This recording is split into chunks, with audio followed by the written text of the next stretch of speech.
Oi, gente. Eu vim contar um pouquinho mais da história do Reiki. Quando o Uzui descobriu o Reiki e montou a sua clínica, foi atender lá no interior, na rua, as pessoas pobres, né? Depois ele se estabeleceu, criou os 5 princípios. Ele conheceu o Yashi, Sujiro Yashi, tá? Essa carinha sorridente aqui, tá? Ele é um médico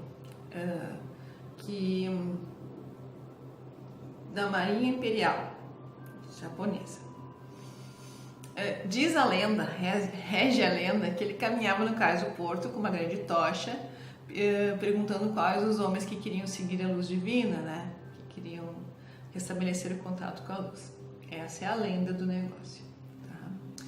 Então, uma das coisas que Mikao decidiu foi tornar ele o sucessor dele direto, né? Então, ele juntou muito a medicina tradicional oriental com o Reiki. Então, ele criou uma clínica. Vou ler um pouquinho para vocês, tá? Para vocês começarem a entender. Sujiro Yashi, nascido em 1878, veio de uma família de pessoas bem educadas, que somavam uma riqueza considerável e condições sociais. Doutor em medicina e comandante da Marinha Imperial japonesa, falava inglês. Aos 49 anos, já na reserva da Marinha, procurava um modo de ajudar os outros. Conheceu o Dr. Uzui em uma das suas palestras e, por ser jovem e aposentado, podia viajar com o Uzui, acompanhando o trabalho de curas e ensinamentos. Yashi foi um dos mais devotos alunos de Mikao, tendo se envolvido profundamente com a prática do Reiki e todos os seus ensinamentos.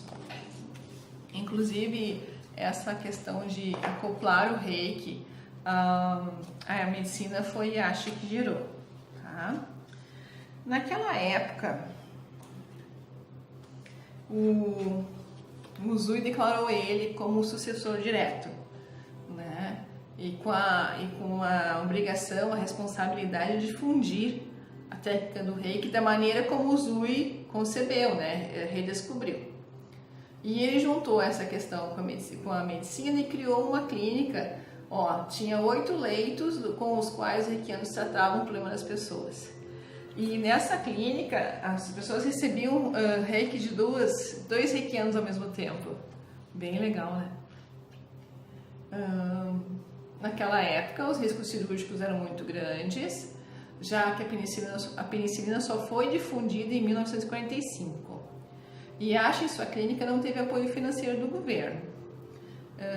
E conseguiu mantê-la por 20 anos, graças à ajuda daqueles que podiam pagar e que se beneficiavam com o Reiki. A clínica chegou a ser reconhecida como uma alternativa válida para todos os tipos de problemas. A clínica só não curava, como ensinava novos discípulos. Era uma clínica escola. O método e dos novos terapeutas saíam para curar as pessoas que não poderiam ir até a clínica. Yashi mantinha os tratamentos de Reiki todos catalogados, protocolados, e tentava buscar mais ensinamentos, assim, mais experiências, mais aprofundamento no conhecimento. Ele denominou o Reiki como a técnica Uzui Reiki. E o Reiki foi estruturado, ele foi reorganizado junto com as experiências que eram feitas. Ele era um homem prático, bastante criterioso, que trabalhou muito, tornando essa técnica, essa clínica dele muito próspera. Inclusive o imperador japonês frequentava. Durante a Segunda Guerra, ele se deu por conta que muitos homens iriam morrer. Então ele precisava iniciar 2 mulheres. Então, em 1938, como militar, ele presenciou a Grande Guerra, que estava começando e que muitos homens iriam falecer. Decidiu então assegurar que o Reiki sobrevivesse à Segunda Guerra, né? Então ele deu treinamento de mestre para 2 pessoas, a sua esposa, Shia Yashi, e a havaiana Avaio Takata, conhecida como Takata, tá, gente? Que é a linhagem de vocês, porque a minha linhagem é Takata. Depois eu vou apresentar a linhagem para vocês.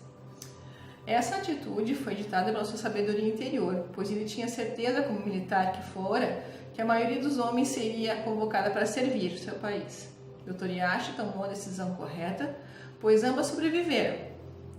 Sua esposa permaneceu no Japão E a Takata, que morava no Havaí, voltou e introduziu o reiki nos Estados Unidos e no Canadá. Yashi, como reservista e membro de uma antiga família tradicional do Japão, não podia fugir do seu dever com a guerra. Ao mesmo tempo, após muitos anos com a missão de curar, não podia tomar parte de uma guerra. Então ele ficou naquele dilema, né? Como é que eu posso matar se a minha missão interior era curar, né? Não querendo ser recrutado para participar da violência que se aproximava, escolheu uma solução tipicamente japonesa para o seu dilema, fazer a transição. Ou seja, morrer, né? Após colocar seus negócios em ordem, preparou-se para partir desse mundo. Decidiu fazer sua passagem. Yashi, por meio psíquico e por vontade própria, parou seu coração e morreu à 1 da tarde, na terça-feira, dia 10 de maio de 1941. Tal como havia anunciado. Antes de falecer, elegeu a senhora Takata para dar continuidade à propagação do reiki. Naquela época só haviam 5 mestres em Tóquio. Para muitos japoneses de várias partes do país, vieram lhe prestar homenagem. E durante o velório dele, que o corpo dele foi colocado na clínica, né, o corpo não apresentou sinais de decomposição. Tu vê, né? O que é a conservação do indivíduo, né? Infelizmente, hoje não temos acesso às anotações de Yashi. Entretanto, ele também treinou um homem chamado Tatsumi, o último sobrevivente iniciado diretamente por ele, que morreu com mais de 90 anos de idade no dia 3 de outubro de 1996. Tatsumi manteve consigo, até essa data, anotações de seu treinamento e permitiu que os esboços dos símbolos e as escritas se mantivessem vivos até hoje no Japão.